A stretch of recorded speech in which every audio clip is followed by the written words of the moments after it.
187 minutes, during which the President of the United States betrayed his oath to the country by refusing to call off the riot. It was him pouring gasoline on the fire and making it much worse. That allegation from Sarah Matthews, Donald Trump's former deputy press secretary, one of two ex-staffers who testified in person during the 8th in a series of hearings, the second that's taken place in prime time. She called January 6th one of the darkest days in the nation's history.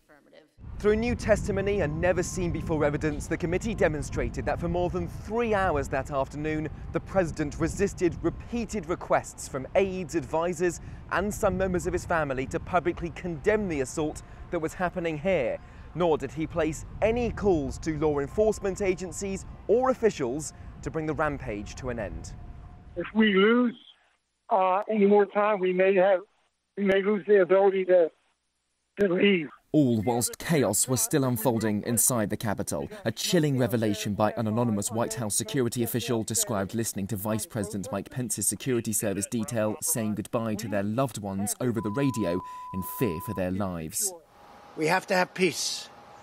So go home.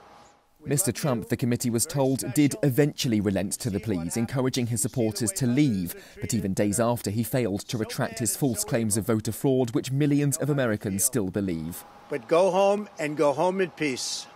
I was struck by the fact that he chose to begin the video by pushing the lie that there was a stolen election.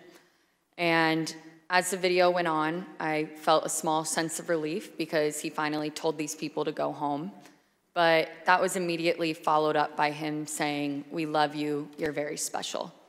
And that was disturbing to me because he didn't distinguish between those that peacefully attended his speech earlier that day and those that we watched cause violence at the Capitol.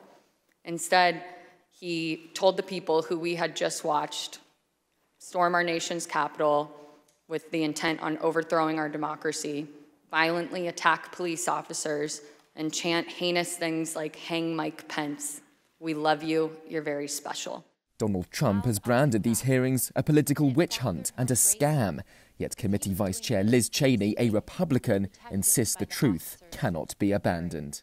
Every American must consider this. Can a president who is willing to make the choices Donald Trump made during the violence of January 6th ever be trusted with any position of authority in our great nation again? More hearings are scheduled for September. Benji, Hyer, CGTN, Washington, D.C.